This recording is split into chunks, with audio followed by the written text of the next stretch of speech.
you're watching Gearz, brought to you by Holly Performance Products. Fuel your passion. And Cornwell Tools, the choice of professionals. Gearz presents the building of an ARCA toolbox. Dear Mom and Dad, I showed up at Cornwell today on a truck with a lot of other steel from all over the country. Everybody arrived in one piece. There was only one pallet from Cleveland that got a little bent out of shape, but they got that all sorted out. The first thing they did was separate us into groups for our specific assignments. The staff seems nice enough. All right, everybody, let's line up. But it was a little nerve-wracking. Come on. Day one, piercings. The first day got interesting really quick. We got loaded into different machines and then got violated with all kinds of drills and cutting tools. I know how you feel about piercings, Mom, but I've got them now. I didn't have a choice. I have no idea what all this preparation is for, but the people doing this seem to know what they're doing, so we're gonna hope for the best. Day two, under pressure. Today was all about pressure, and Dad, I know you warned me about this, but I still wasn't prepared. They rolled us into some massive presses and then proceeded to bend us and cut us into all kinds of weird shapes. Now, I'm not sure where we go from here, but I am in so many different pieces now, I don't think I'll ever get back together. Day three, shaping drawers. Today I found out what all those extra pieces are for that they made yesterday. It seems that toolboxes are like pants. They need drawers in them. So all of those pieces were put into special machines to spot weld edges and brackets and hooks into place. Then we went on to other stages, and each person kept adding more pieces until finally we took on the shape of a drawer. Then we just got stacked up to wait for the next step. And this seemed like a good time for a nap, so I took one. Day four, getting boxed. Hey Dad, today was all about getting tough, and boy was it a workout. They started with one of the back panels and then added some side panels to start the classic square toolbox shape. But everybody knows that that's not tough enough. So they added a heavy-duty roll cage inside, along with some heavy-duty caster plates. And those aren't bolted in either. Those are welded in, and it hurt like. Then it was on to the other panels on the sides and the top, and it seemed like they just kept adding pieces for more strength and more bracing. But you know, that's okay, because these are the things that those cheaper boxes don't get. And we all know how those can fold under pressure. And I don't want that to happen to me. So I'm good with every piece that they want to put on. Day five, color. Boy, today was a big day because it's the day we finally got our color. Provided we pass the inspection. If you want to be an ARCA toolbox, you got to fall in line. Come on, get in line. What's going on here? And it was a bit nerve-wracking. You on the end, get in line. But most of us made it through. Then we were loaded on a big automated rack that proceeded to take us through a 6-step powder coating process. That way we don't chip and fade or crack or peel over the years. And based on the places that most toolboxes go, this is a pretty important step.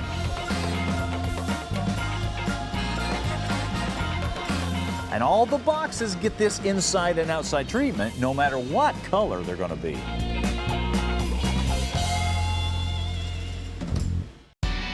Day 6, subassembly. Today was great. This is when we started to see things actually start to come together. First to go on were heavy-duty casters. And a special machine not only allowed the guys to roll us upside down, but do it without damaging our new powder coat. That was cool. After that, the handles and the slides were put in the drawers. And this is also when the power strip goes in. I think I'm starting to see the light at the end of the tunnel. Day 7, final assembly. Well, this is it. This is the day of final assembly and inspection. This is the day you either become an ARCA toolbox or you do something else. Now, the first step was to install the drawers and to make sure that they were working properly. Then came the locks and the other hardware. And then finally, that final inspection, where everything is checked off the list. You fail any one of these, you fail. Yeah, it was nerve-wracking, but I passed. I am officially one of the new Cornwell ARCA toolboxes, and I've got the badge to prove it. Day 8, graduation. Hey, Mom and Dad, this is probably going to be my last letter for a while. Today, they packed me up in a big box with a lot of foam to protect me, and then loaded me onto a big truck for a journey that would ultimately take me to a shop of a mechanic where I can be put to work.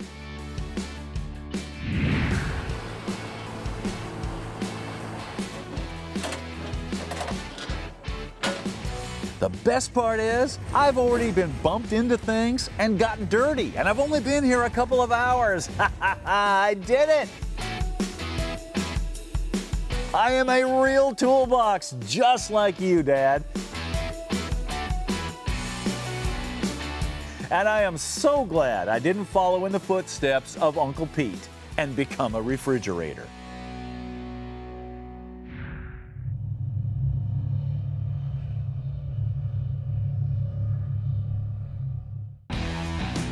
In a world of economic uncertainty, there will always be a need for quality tools and people who can use them. That's why becoming a Cornwell tool dealer is one of the best career moves you can make. With routes available all across the nation, it's a great way to be your own boss. Supply high-quality tools to professionals and make some real money. If you're tired of working for someone else, have the drive to succeed, and want a career that can be successful no matter what happens on Wall Street, there's a Cornwell tool truck with your name on the side.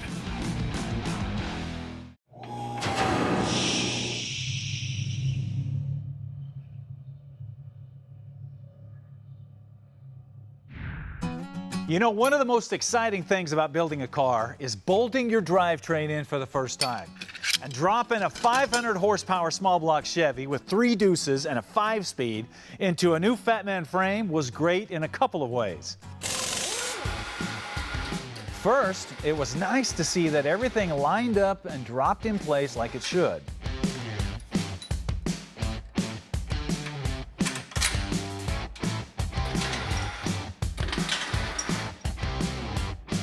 Second, it gave us a chance to see how everything was going to work together. From the suspension, the drivetrain, the pedals, the rear end, the whole package.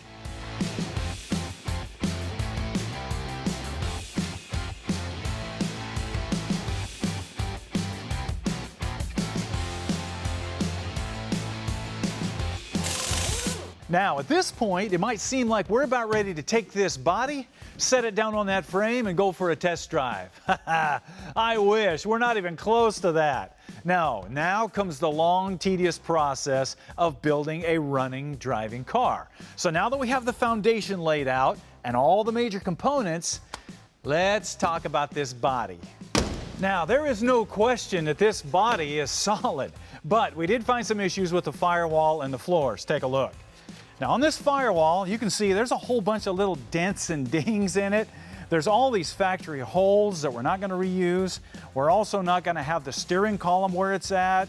And this setback here in the center is not deep or wide enough to clear a small block Chevy. Fortunately, there's all kinds of companies out there that make steel replacement firewalls for these style cars that already have the setback that you need for a small block Chevy. So we've got one of those ordered. We're going to cut this out, weld that new one in. We're going to fix that problem properly. Now, the floor at first glance looks solid. I mean, there's no big rust holes, so we're good, right? Well, unfortunately, this floor is soft. Now, what does that mean? Well, it means it's not damaged enough to where it has big rusty holes in it, but it is damaged enough to where if you put a little bit of weight on it, look at that thing flex. That's because of rust and this poorly installed patch panel here. So what does this mean? Well, it means that this whole floor needs to be replaced. Now, I know some of you are looking at this going, oh man, that sounds like a lot of work. And it is, but you can do it. And you have to do it because the floor is the foundation of the body. Just like the frame, it's got to be solid. So we're going to cut this out, get some replacement floor panels, and we're going to fix all this. Engine accessories are the next issue because you got to have them, they got to clear everything, and they've got to look right. Now there's two schools of thought on this. One is the bracket system like we've got here from CVF.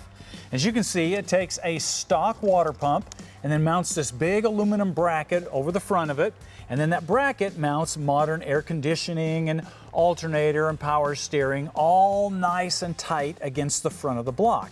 And then it's all run with a serpentine belt. Now, of course, this system's got a lot of polish, it's got a lot of chrome if that's the way you want to go. Now, the other option is this from Holley. Now, as you can see, it's a very similar setup, but you've got a water pump with brackets cast right into the water pump. So it's a one-piece deal. Then, of course, it mounts your air conditioning and your alternator and your power steering the same way, nice and tight up against the front of the block. Now, as you can see, either one of these will work great, but they look completely different. So you've got to choose which one works best with the way you're building your vehicle. Now, since this is more of a traditional hot rod, we're going to go the more subdued look.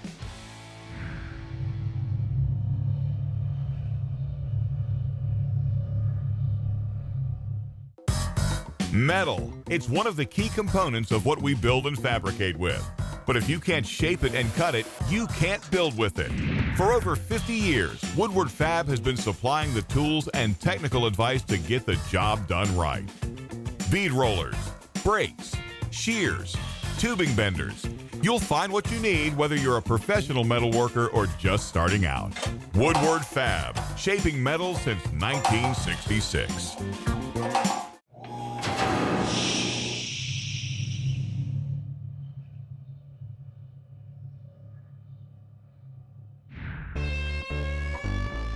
For every car person, there is that one car truck that holds a special place in their heart.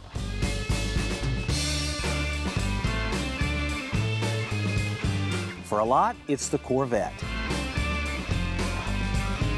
But even among the many Vettes that have come and gone, there is one that rises to the top of the collector's dream list. The 63 split window. And for Johnny Gilbert, he always wanted one that was long and blue and set up to run pro stock with big slicks and a hot Cummins diesel engine and... What? Wait a minute. A Cummins diesel in a Vette? What the heck?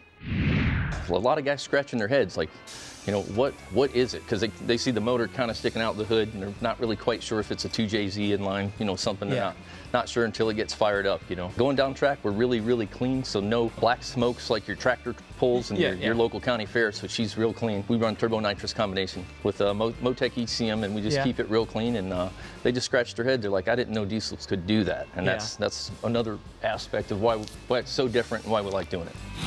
Now, I know it might sound crazy, but bear with us here. Because Johnny has been hot rodding diesels for a long time, and his company, Stainless Racing, builds some of the coolest manifolds, headers, and turbo systems for serious diesel performance. So when it came time to build a race car to show off some of his products, he bypassed doing another truck and decided to put a diesel into one of America's most iconic sports cars, the 63 split window Vette. Now, just in case you've never been in a pro stock race car, here's what it looks like. As you can see, you've got a roll cage running every which way. Then you have several nitrous bottles lined up. The single racing seat gives you easy access to the shifter in the center. The small steering wheel gives you something to hold on to. And visibility is pretty much what is directly in front of you. These things are all about the business of going fast. 660 feet from a dead stop all the way up to 185 miles an hour in 4 seconds. So it's quite a ride. And this is where running a 3,500 horsepower diesel engine really makes a difference. Whereas most gas burners are rebuilding their engines all the time, Johnny can usually get a whole season out of one engine. This definitely makes a difference in the cost department.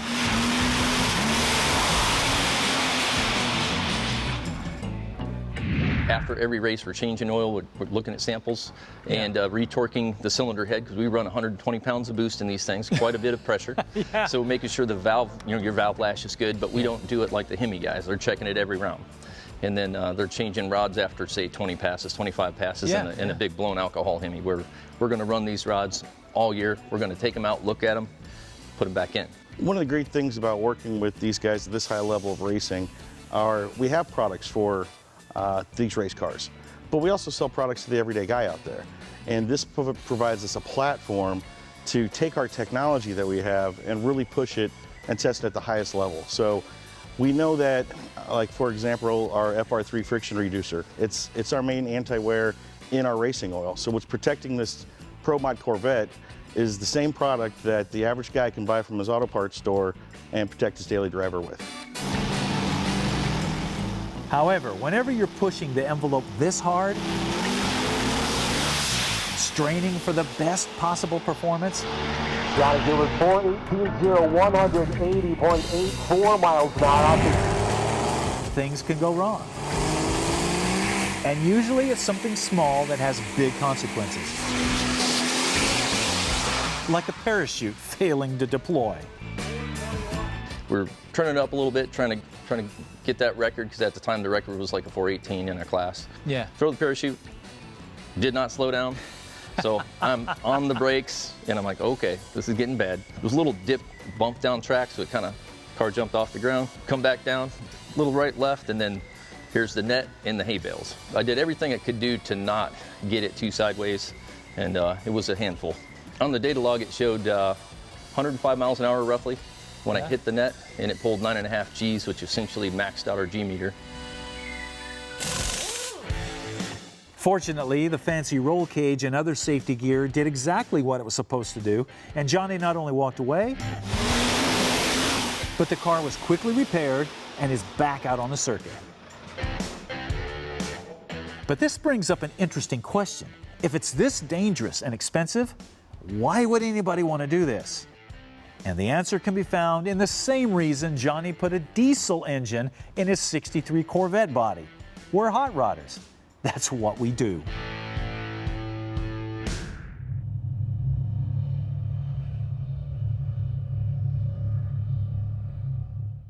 A successful automotive project takes planning and organization. But instead of using an old tablet or notebook, there's the Gearz Deluxe Project Planning Book. This was designed to help you lay out a project, the parts, the tools, costs, and keep it organized with colored tabs, a pouch for receipts, and even a place to attach photos. If you decide to sell the vehicle, it serves as a complete history of what's been done. If you have a project or plan on starting one, the Gearz Project Planning Book is the best way to lay it out and make it happen. Can't get enough Gearz? Make sure to check out the Tales of a Gearhead podcast, where Stacey brings a lifetime of automotive knowledge, friendships, and expertise to the listener. Also, check out our social media channels for updates and videos of Gearz projects, as well as special contests, giveaways, and events. If you have a vehicle you want to enter into What Are You Working On?, go to staceydavid.com and submit it. There's also the online store and tons of other Gearhead information that will encourage you to get out there, build something, and go drive it.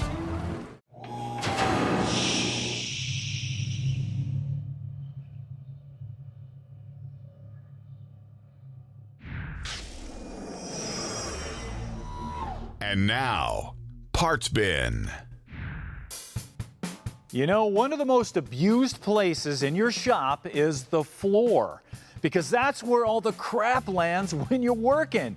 Gas, oil, grease, sparks, old parts, it's all going to be hitting the floor eventually. So having some sort of protection on it is a good idea. Now, there are paints and epoxies that you can put on, but they don't do anything to capture a spill or a mess. And most people don't need to cover the whole floor. No, you really just need to cover the floor under a vehicle or under a lift where the work's happening. And G-Floor has the perfect solution to this. Take a look. This is the G-Floor Drip and Dry Absorbent Garage Floor Mat that rolls out on your floor, and it comes in 7.5 and 8.5 foot widths and several different lengths to fit perfectly under a vehicle or a lift to protect the floor. Now, this is a tough, flexible vinyl floor mat to stop liquids that has a slip-resistant covering on its top, so it's comfortable to walk on. Now when you spill anything on it, like antifreeze, oil, battery acid, whatever, it'll absorb the mess and hold it for a simple soap and water cleanup later on. For big messes, you can just roll it up and take it out and hose it off, and you're ready to go again. If you have an area of flooring you need to protect, the G-Floor Absorbent Garage Floor Mat is the best way to do that. What are you working on? Brought to you by Woodward Fabrication, selling quality metalworking equipment since 1966. Today's What Are You Working On comes from Donnie, and he is from Georgia. And his project is a 1983 Chevrolet K10 square body pickup. Now, as you can see from the picture here, this is a short bed 4x4. Man, that is an awesome truck, classic Georgia truck. All right, now he says that he and his wife picked up this truck from family friends, and he said this is going to be our first ground up restoration. Now, they're wanting to jump into this thing and do it all. Now, he says the truck currently has a 305 in it. It's got the 4-speed transmission. He said it has a 3-inch lift and 33, so it's got a nice stance. You can tell by the picture here. He says the factory air conditioning was taken off for some reason, and he says this is Georgia, so we're going to put that back on. And he said it's not in the worst shape, but it's going to need a little bit of everything. All right, he says the plan is to do all the work themselves and learn as they go. And right now, they're currently doing the rockers, the cab corners, and the floor pans. Man, that is a heavy-duty project. He says, I've started teaching my wife the ins and outs of working on classic cars. Now our 4-year-old, check this out, is in there working with us. He said this is going to be a family project over the years. We have absolutely no idea how to do paint and body, but we're going to learn. That attitude right there, you will succeed. So to recognize a great family project, we're going to give you a bead roller. This is the Super Bead from Woodward Fab. As you can see, it's a manual bead roller, plus a whole bunch of dies so you can roll beads and do flanges, a lot of stuff that you're going to need to do on those floors. And also, we are going to give you a deluxe project planning book. This is going to allow you to keep track of every part that you're putting on that truck so you can reference it once you're done. Also, we're going to give you a Gearz fender cover to protect that paint once you get it painted. And then we're going to give you a gift card from Holly so you can pick up some Holly products to use on that project. Then we're going to give you a gift card from Hot Shot Secrets so you can grab some of their products and use it on your vehicles. And then finally, we are going to give you a Copperhead die cast. Now, for the rest of you guys, if you want to get in on this and get your project featured on the show, you got to send it to us. Go to our website, go to Gearz Nation, and submit it into What Are You Working On? The website's also the place to find out more information on any products you may have seen on the show, any Gearz merchandise, and how to join Gearz Nation. You can also see Gearz episodes for free on our YouTube channel and become a channel member. That way you get bonus content and you get early access to all the new episodes. Also, don't forget to check us out on Amazon Prime for Gearz and the Gearz Restoration Series. Finally, don't forget to like us on Facebook and Instagram. And if you're a radio person, make sure you check out our podcast, Tales of a Gearhead. All right, we are out of time today. Hopefully you've got a project of your own to work on. If you don't, you need to pick one up. Doesn't have to be a full frame off deal, just something where you can turn your own wrenches. All right, get out there, start working on something. We'll see you next time.